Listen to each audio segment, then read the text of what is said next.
ബദിയടുക്ക കുമ്പടാജിയിലെ വീട്ടമ്മ പുഷ്പലത വി ഷെട്ടിയെ കൊലപ്പെടുത്തിയ കേസ് പ്രതി പരമേശ്വരിയെ സംഭവ സ്ഥലത്തെത്തിച്ച് തെളിവെടുപ്പ് നടത്തി.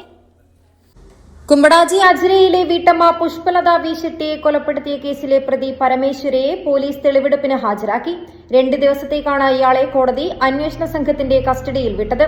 കൊല നടത്തിയതെങ്ങനെയെന്ന് യാതൊരു കൂസലുമില്ലാതെ പ്രതി അന്വേഷണ സംഘത്തോട് പറഞ്ഞതായി ഉദ്യോഗസ്ഥർ വ്യക്തമാക്കി. കഴുത്ത് ഞെരിച്ചപ്പോൾ പുഷ്പലത പ്രതിയുടെ കയ്യിൽ കടിച്ചതുൾപ്പെടെ പ്രതി പരമേശ്വര പറഞ്ഞു.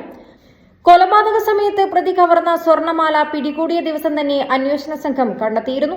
പ്രതിയുടെ വീട്ടുപരിസരത്ത് ഒളിപ്പിച്ച നിലയിലായിരുന്നു 3 പവനോളം തൂക്കം വരുന്ന സ്വർണമാല. ജനുവരി 14-നാണ് ബദിയടുക്ക കുമ്പടാജിയിലെ വീട്ടിൽ തനിച്ച് താമസിക്കുന്ന പുഷ്പലതയെ മരിച്ച നിലയിൽ കണ്ടെത്തിയത്.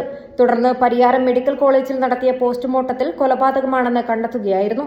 സംഭവത്തിന് ശേഷം മണിക്കൂറുകൾക്കകം തന്നെ ബദിയടുക്ക പോലീസ് പ്രതിയെ കണ്ടെത്തിയിരുന്നു. News 14 live, Kasaragod.